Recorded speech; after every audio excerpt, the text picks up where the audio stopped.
इस प्रकार यहाँ पर नारद जी और साथ में सनकादि मुनियों का मिलन हुआ। मुनियों की उन सभा में फिर नारद जी विराजमान हुए। सनत कुमारों ने प्रश्न पूछा, आप तो हरि भक्ति परः यस्मात् त्वत्तः नास्ति अपरः अधिकः। बहुत सुंदर बात कही, आप कैसे हैं? बोले आप तो हरि भक्ति परायण है, सदा कीर्तन में ही रहते हैं, कीर्तन के तो आचार्य ही नारद जी हैं। आप तो सदैव हरि भक्ति में लीन रहने वाले हैं, इसीलिए आपसे अधिक और कोई नहीं है।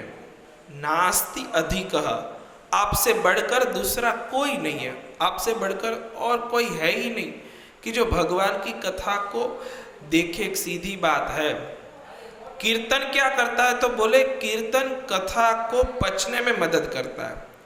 जैसे कि किसी मिष्टान्न को बना करके जब उसकी परोसाई करी जाए, जैसे कि कथा क्या करती है, कथा भी बहती है। और हम जब कीर्तन करते हैं तो क्या होता है, कीर्तन से कथा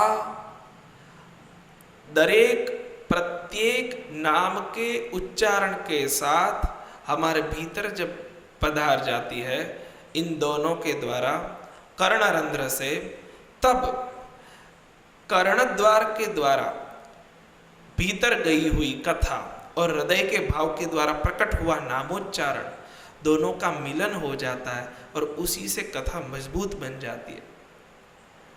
तो ये दोनों चलता रहना चाहिए। जैसे श्वास प्रश्वास चलता है, कथा भीतर पधरा है, नामोच्चारण बाहर पधरा है। तो जैसे जिह्वा पर रहना चाहिए ना, तुलसीदास जी कहते हैं कि यहाँ पर मणिदीप धरो, नाम रूप मणिद्वीप हमारे इन द्वार पर रखा, तो फिर बाहर और भीतर दोनों प्रकाश होता रहेगा। उसी प्रकार यहाँ पर कहते हैं कि आपसे अन्य कोई श्रेष्ठ नहीं है। क्यों? बोले आप कीर्तन के साथ साथ आप विद्वान भी है, वैसे भगवद अवतार भी है, तो आप देवर्षि नारद जी, आपसे अधिक और कोई ज्ञानी नहीं है। इसलिए हम आपसे पूछते हैं, आप कृपा करके यथार्थ रूप से इन सभी बातों का विवेचन करें। अनुग्राह्योस्मि, हम आपसे अनुग्रहित हैं। नारद जी ने मंगलाचरण किया। नमः पराय देवाय परात्पर पराय च परात्पर निवासाय सगुणाय गुणाय च ज्ञान स्वरूपाय धर्माधर्म स्वरूपिणे विद्या स्वरूपाय स्वस्वरूपाय ते नमः। कहते हैं कि हे प्रभु, आप इस पृथ्वी पर बढ़ने वाले भूभार को संहार करने के लिए पधारते, और ये आपका क्या काम है? तो बोले लीला विनोद काम। कितनी सुंदर बात कही, पूरी दृष्टि बदल दी नारद जी ने। नारद जी जहां पर पहुंच जाते, पूरी परिस्थिति स्थिति व्यवस्थिति सब इधर उधर कर देते और फिर भगवत भाव को दृढ़ कर देते। पूरी उल्टी परिस्थिति हो, लेकिन जहां पर नारद जी एक बार पधार गए, ध्रुव जी की क्या दशा, क्या गुस्सा लेकर के निकले थे, लेकिन नारद जी ने पूरी मति ही बदल दी। प्रहलाद जी को भी अपने पिता के प्रति एक द्वेष का कण क्षण भी प्रकट न हुआ, ऐसे विचार दिए। व्यास जी जब चिंतित हुए कि कुछ समझ में नहीं आ रहा था, ज्ञान के शिखर पर सरस्वती के तट पर बैठे थे, 17 पुराण और वेदों के विभाग तो कर चुके थे, तब भी कुछ समझ में ना आया, तब नारद जी पधारे और फिर जो सुझाव दिया, कृष्ण भगवान के मन को संतुष्ट हो ऐसा कुछ लिखिए, उनकी लीलाओं को लिखे। क्या सुंदर विचार दिया, व्यास जी तो झूम उठे और फिर जो समाधि लगी और हमें भागवत जी प्राप्त हुए। यहाँ पर भी वही आगे कथा आएगी कि वाल्मीकि जी जो है वह दुखी ही थे। जब उन दोनों युगल को मरते हुए देखा और फिर जो शब्द प्रकट हुए, उनको लगा कि मुझसे क्या शब्द निकल गए, और फिर नारद जी पधारे। नारद जी ने जो आश्वासन दिया, जो उनको बात बताई, ब्रह्मा जी ने आज्ञा करी और फिर वाल्मीकि रामायण वो प्रकट हुआ।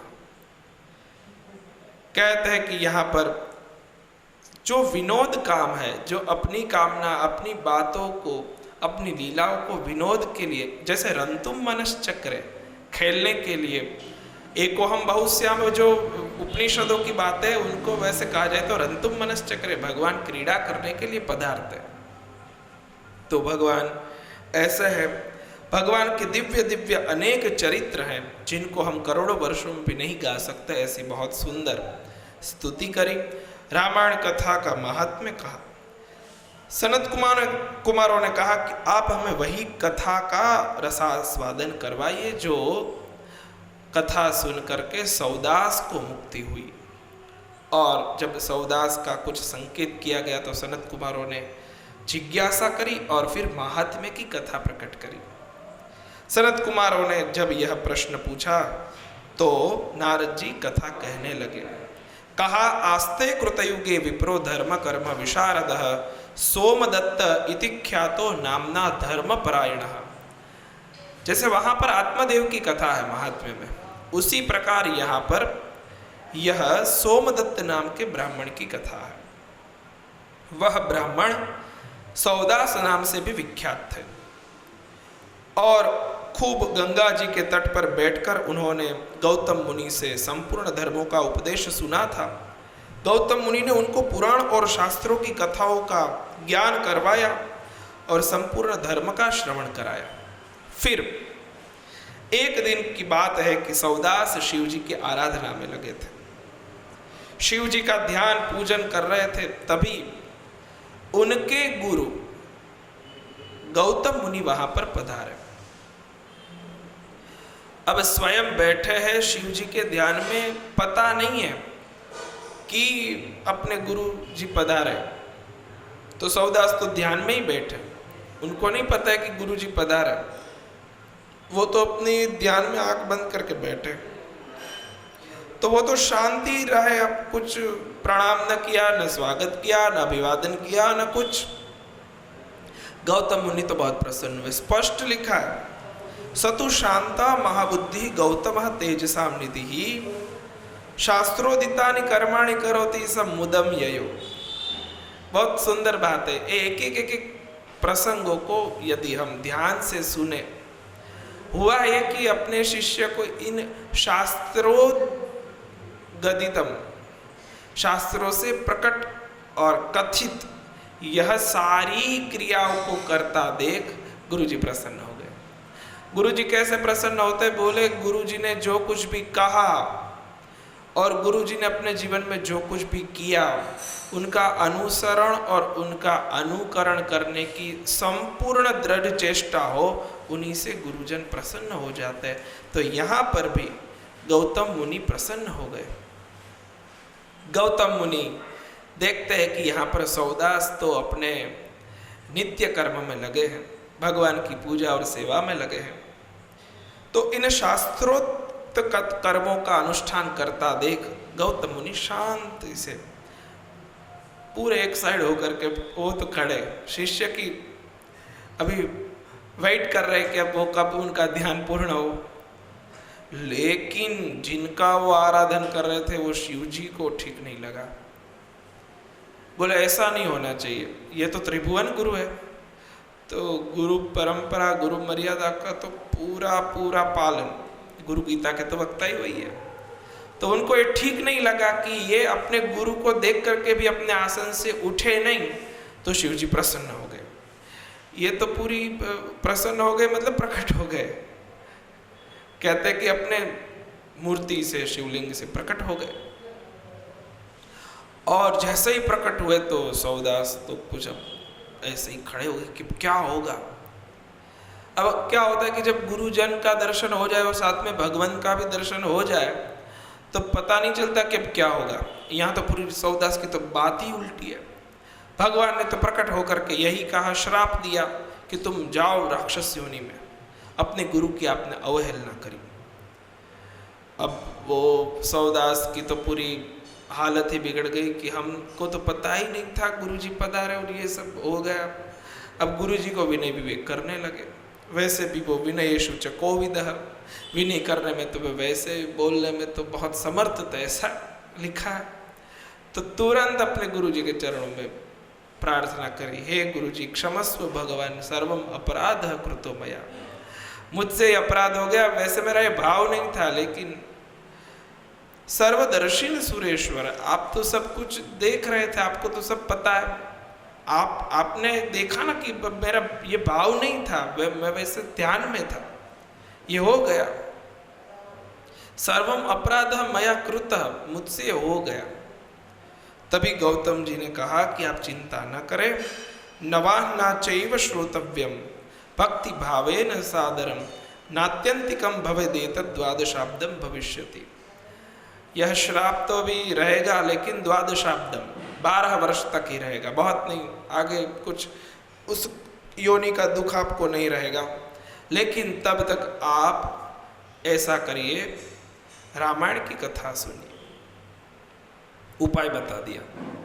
गुरु जी का तो काम ही यही है, संदीपन करना।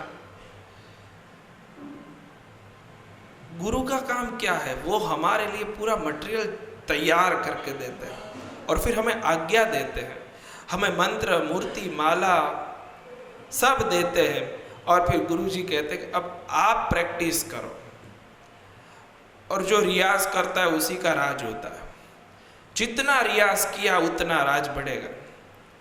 गुरुजन पूरी तैयारी कर देते, अब अपने को सज्ज होना है, अपने को प्रैक्टिस करनी है, अपने को साधना करना है, और उसी से फिर राजेश्वर श्री हरि प्रकट हो जाते हैं, प्रसन्न हो जाता है, हमें अपने हृदय में लगा देते हैं।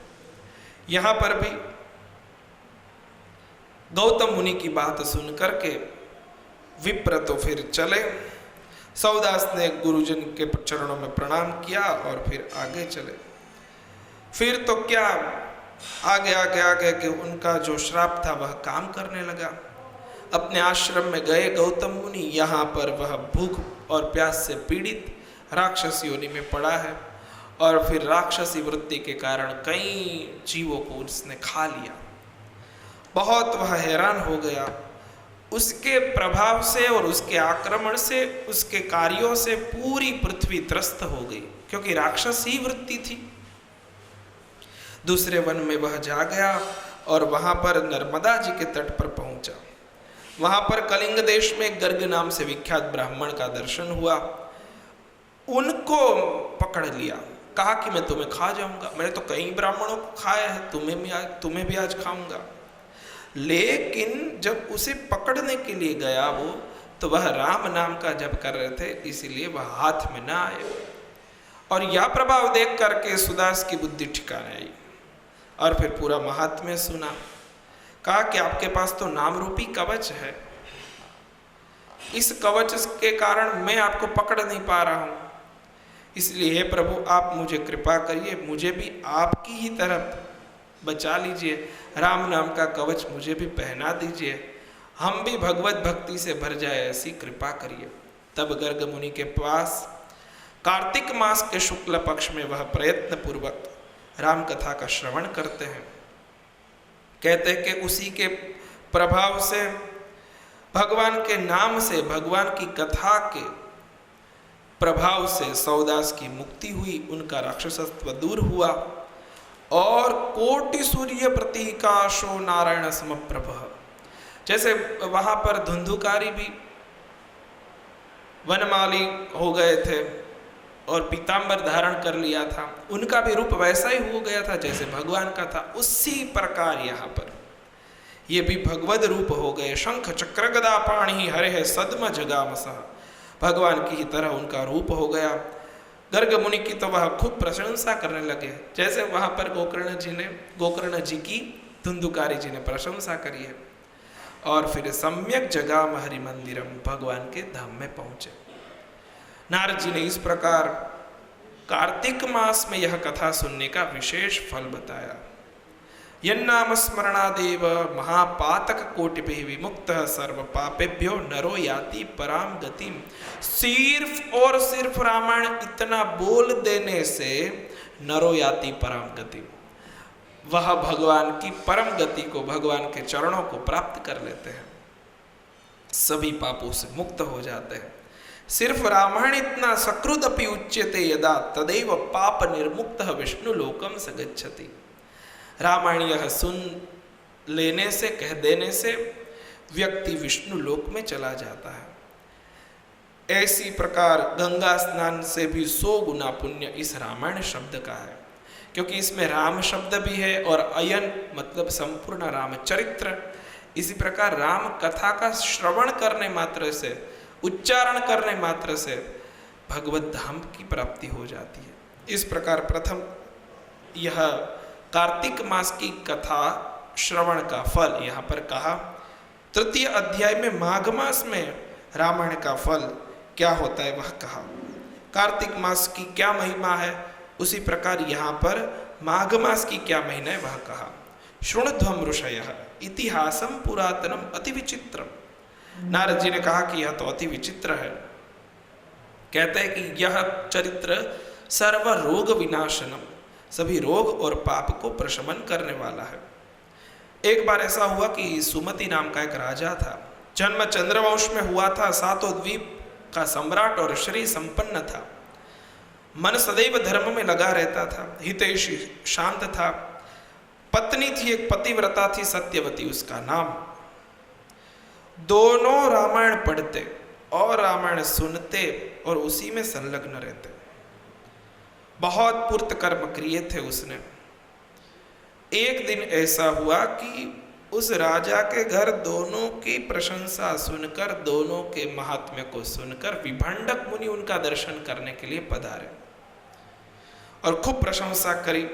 और जब मुनि विभंडक आ रहे ऐसा देखकर राजा सुमति सुखी होकर के, आनंदित होकर के खूब पूजा की सामग्री लेकर के सामने गए स्वागत अगवानी करने के लिए।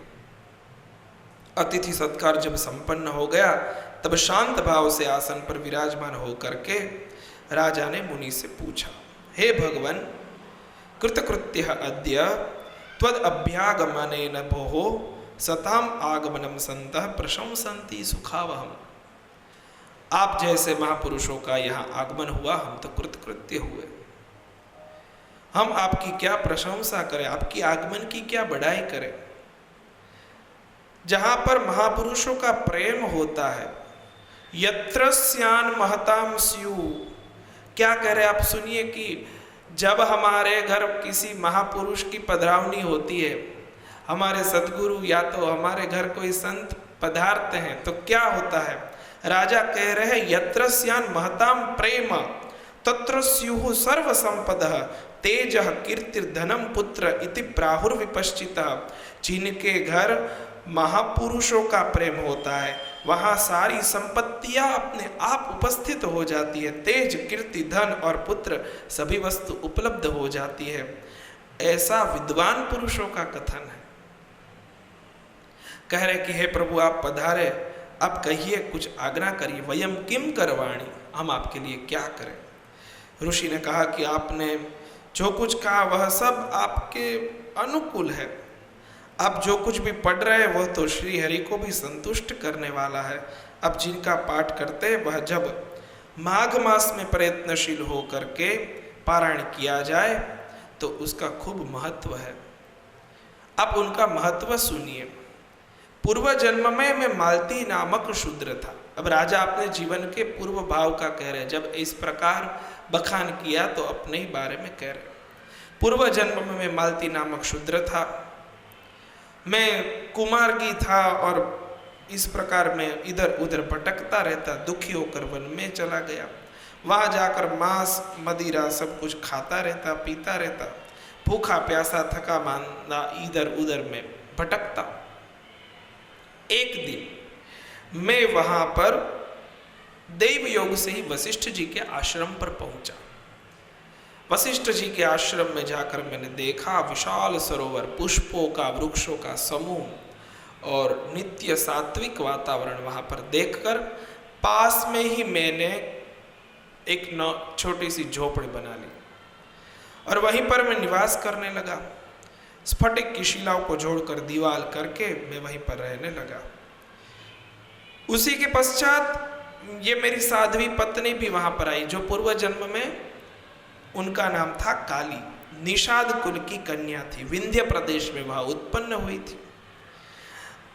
उनके पति जब नहीं रहे तो फिर उनके भाई बंधुओं ने उनका त्याग कर दिया, तो फिर वो मेरे साथ रहने लगे। हम पति पत्नी के संबंध से वहाँ पर रहने लगे। नित्य वहाँ पर हम जाते और कथा सुनते, और भूखे प्यासे ही रहते, तो कुछ खाने पीने को तो प्राप्त नहीं होता था। लगातार 9 दिन तक हमने भूखे प्यासे जब कथा सुनी, तो 9वें दिन हमारा शरीर छूट गया, और जैसे ही हमारा शरीर पूर्ण हुआ, कथा में ही मृत्यु हुई। कथा में ही बैठे बैठे सुने सुने, और उस कर्म से कर्मणा तेन तुष्टात्मा भगवान मधुसूदन, भगवान मधुसूदन बहुत प्रसन्न हो गए। हमको विमान में बैठकर बिठा करके जगमुह थे, हमको लेकर गए, और फिर तो हम अनेक लोक में खूब भोग भोगा, और फिर उसी का फल है कि हम यहाँ पर हैं। और फिर हमने खूब तप भी किया था, और उस फलस्वरूप हमको यह जीव मिला, और इस प्रकार हमको यह रामायण की प्रीति प्राप्त हुई।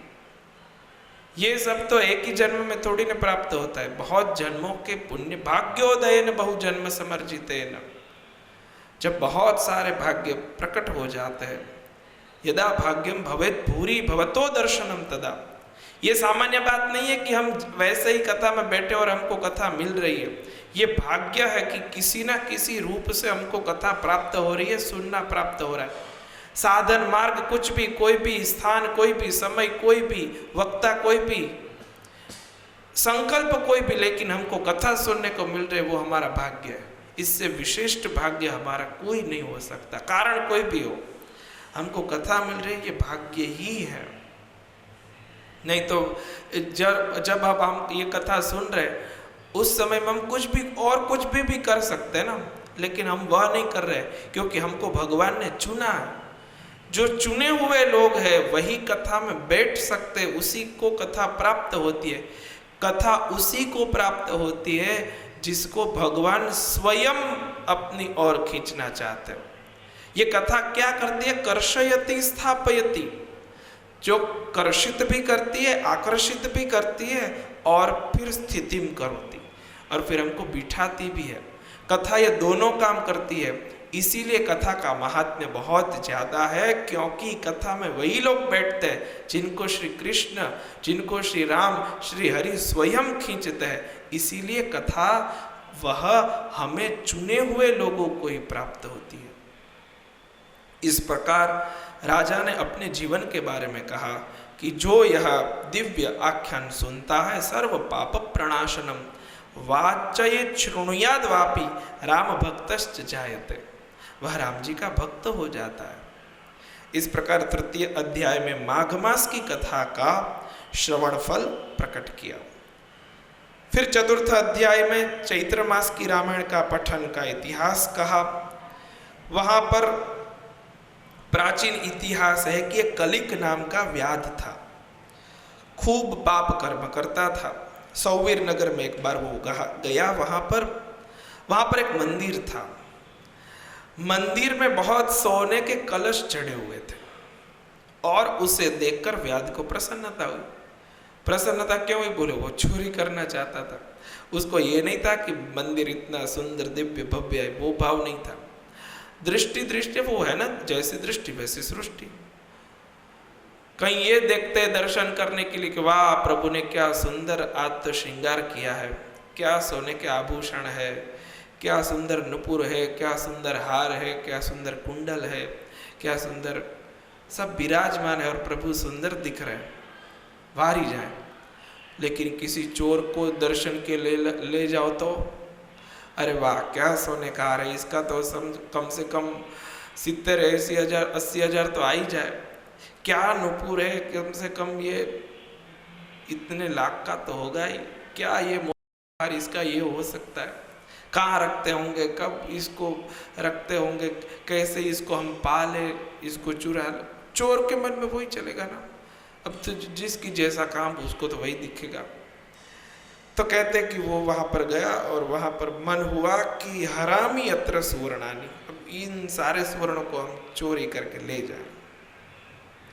ऐसा निश्चय करके वहाँ राम जी के मंदिर में पहुँचा। वहां पर भगवान की आराधना में लीन उत्तंक मुनि को उसने देखा। वह अकेले ही वहां पर रहते थे और तपसाम निधि, तपस्वी थे, तप की तो वो मानो निधि ही थे। उनके मन में केवल भगवान का ध्यान ही रहता था, वे ध्यान लोलुप थे। ये लिप्सा होना बहुत कम में होता है कि हमारा साधन हो, साधन मिल जाए वो कठिन बात नहीं है, साधन का प्रारंभ हो जाए वो भी कठिन बात नहीं है। प्रारभ्यते न खलु विघ्न भयन्नीचैः प्रारंभते विघ्न विहताः विरमन्ति मद्याः विघ्नैः पुनः पुनरपि प्रतिहन्यमानाः। ये शुरू हो जाना कोई बड़ी बात नहीं है, फिर उसको लगातार करना। विघ्नैः पुनः पुनरपि प्रतिहन्यमानाः चोत्तम जनाः न परित्यजन्ति प्रारभ्यते न खलु विघ्न भयन्नीचैः। ये बहुत सुंदर श्लोक है, समझने जैसा। प्रारभ्यते न खलु विघ्न भयन्नीचैः। जो छोटी विचारधारा वाले लोग होते वो न प्रारभ्यते, वो कभी प्रारंभ भी नहीं करते। प्रारभ्यते न खलु विघ्न भयन्नीचैः। और फिर प्रारभ्य विघ्न विहताः विरमन्ति मद्याः। जो मध्यम लोग होते हैं वो प्रारभ्य विरमन्ति, प्रारंभ किया लेकिन कुछ अनबन उच्च नीच हो गई तो फिर छोड़ भी दिया। फिर उनको ये नहीं लगता कि अब इसको पूरा कर, इसमें तो बहुत मुसीबत है, अब इसको नहीं। अब गाड़ी चला रहे और एक बम्प आ जाए तो थोड़ी ना गाड़ी वहीं रोक देंगे, गाड़ी को तो डेस्टिनेशन तक जाना ही है, लेकिन यही अब तो यहीं रुक जाएंगे। तो विघ्न विहता विरमन्ति मध्या, मध्यम लोग वो होते कि जो बीच में रुक जाते, जो नीचे छोटे लोग होते वो तो शुरू ही नहीं करते। विघ्न भय होता है कि कुछ हो गया, ऐसा हो गया, वैसा हो गया, और कुछ भी हो जाए विघ्न ही पुनः पुनरपि प्रतिहन्यमाना, बार बार विघ्न आ जाए फिर भी उत्तम जनाः न परित्यजन्ति। जो उत्तम लोग होते वो कभी भी उन चीजों को साफल्य पूर्वक पूर्ण करना नहीं छोड़ते। क्यों? बोले वो उत्तम लोग हैं, उनको करने की निष्ठा है, दृढ़ श्रद्धा है और अपने आप में विश्वास है। अपने आप में विश्वास और ईश्वर में श्रद्धा, ये दो हो जाए तो काम बस सफल होना ही होना है, उसमें कोई फिर बाधा ही नहीं। इस प्रकार यहाँ पर इसने सोचा कि अब ये सब चोरी कर ले, लेकिन उत्तंक मुनि तो वहां पर ध्यान में बैठे थे। वहां पर उनको उपस्थित देखकर उनको चोरी में विघ्न रूप समझा कि ये यहाँ पर रहेंगे तो देख लेंगे, और देख लेंगे तो फिर किसी को गवाही देंगे और मैं पकड़ा जाऊंगा, कुछ भी हो सकता है। अब इनको कुछ करना पड़ेगा। चोर तो वही देखता है ना कि अब सारी निशानी मिट जाए फिर अपना कुछ काम बने। जब आधी रात हुई तो वह द्रव्य समूह जो भी था वो लेकर चला, और उत्तम मुनि जो थे उनकी छाती पर चढ़ के उनको मारने का प्रयास करने लगा। कब आपको मार ही डालूं, लेकिन उत्तम मुनि ने तो हाथ जोड़े कि भैया मैं तो निरपराध हूं, मेरे कोई दोष नहीं है, अब मुझे छोड़ दो। गला पकड़ करके जब मारने लगा तो ये सोचने लगा कि अब जरूरत नहीं है, ये तो निरपराध है, अब इनके ऊपर तो इनका तो कोई दोष ही नहीं है, इनको छोड़ देना चाहिए। इसलिए उनको व्यर्थ जब हिंसा नहीं करना चाहिए, ऐसा महात्म्य समझाया तो उसने छोड़ दिया, क्षमाशील होकर के उसने छोड़ दिया।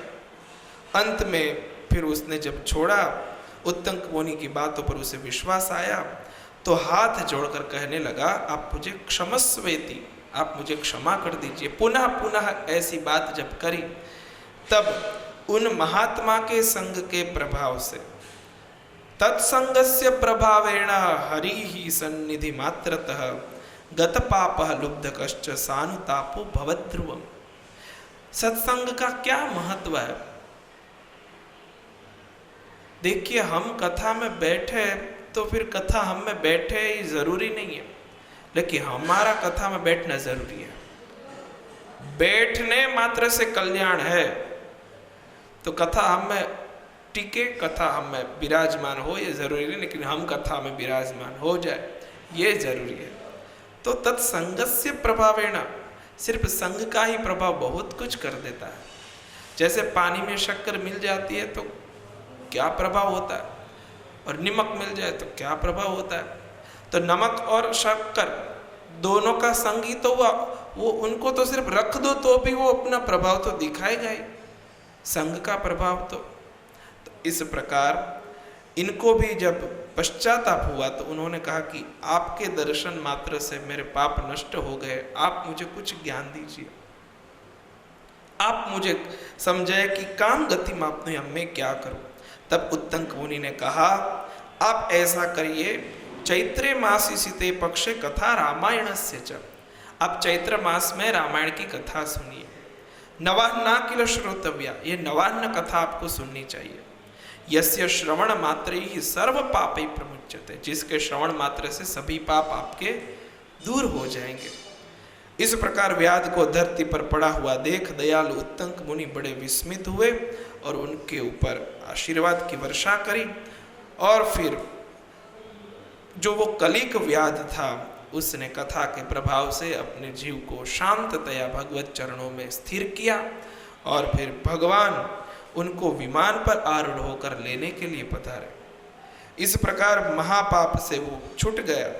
सुत जी कहते हैं, इसी प्रकार इस कथा को सुनने मात्र से हमारा मन निसंदेह भगवत चरणों में लग जाता है। यह सब रामायण का महात्म्य मैंने आपको सुनाया। पंचमाध्याय में रामायण जी की नवान्न श्रवण की विधि है, खूब महात्म्य कथा है।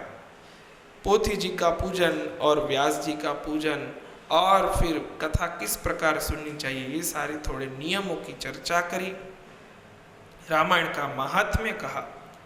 नास्ति गंगा समम तीर्थम, नास्ति मातृ समो गुरु, नास्ति विष्णु समो देवो, नास्ति रामायणात् परम, नास्ति वेद समम शास्त्रम, नास्ति शांति समम सुखम, नास्ति शांति परम ज्योतिर, नास्ति रामायणात् परम, नास्ति क्षमा समम सारम, नास्ति कीर्ति समम धनम, नास्ति ज्ञान समो लाभो, नास्ति रामायणात् परम। इस प्रकार रामायण का जो महात्म्य है वह प्रकट किया गया। इसी प्रकार रामायण का श्रवण, कथन और पठन वह कई सारे यज्ञों के फलरूप है, यह बात भी कही। ब्रह्मणः पदमासाद्य तत्रैव परिबोधते, राम कथा को अति भक्ति पूर्वक सुनने वाले भगवत चरणों में जाकर के अति मोद प्रसन्नता को प्राप्त करते हैं।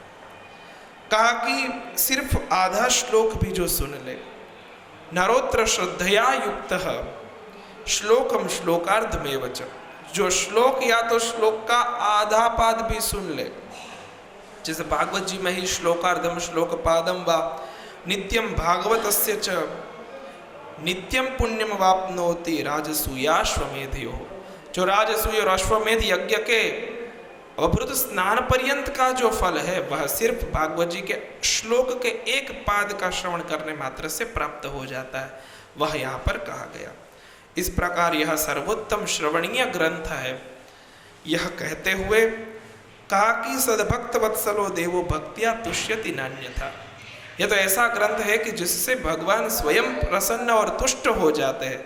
और भगवान कहते हैं कि जो इस प्रकार सुनते हैं तो भक्त्या में कया ग्राह्य, मैं एकमात्र भक्ति से ही प्रसन्न हो जाता हूँ। यह दिव्य कथा है जिससे राम भक्ति, राम नाम भक्ति प्रकट हो जाती है। जैसे भागवत जी में श्लोक है कि भगवान नाम ही मुख्य है, हरेर नाम हरेर नामेव केवलम कलो नास्तेव नास्तेव नास्तेव गतिरन्यथा। उसी प्रकार यहाँ पर भी व्यास जी ने श्लोक लिखा, राम नामेव नामेव नामेव मम जीवनम कलो नास्तेव नास्तेव नास्तेव गतिरन्यथा। वैसे तो राम जी का नाम एक बार ले लेने से वरान ने राम रामेति रमे रामे मनोरमे सहस्र नाम तत्तुल्यम राम नाम वरान ने, राम जी के नाम का इतना महात्म्य है कि सिर्फ श्री राम नाम जप ही सहस्र नामों का जप कर लिया उतना फल देने वाला है, इसलिए वरान ने श्रेष्ठ नाम है। ये सभी नाम में यह श्रेष्ठ नाम है, इसलिए इनका जप सदैव करें। इस प्रकार राम कथा आदि काव्य के रूप में खूब फलप्रद है, इसी प्रकार यह अमृत रूप है और राम नाम भी अमृत रूप है।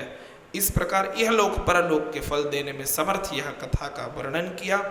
यहाँ पर स्कंद पुराण के उत्तरखंड में नारद जी और सनत कुमार के संवाद में यह जो श्रीमद् वाल्मीकि रामायण का महात्म्य प्रकट किया गया वह 5 अध्याय में संपन्न किया गया।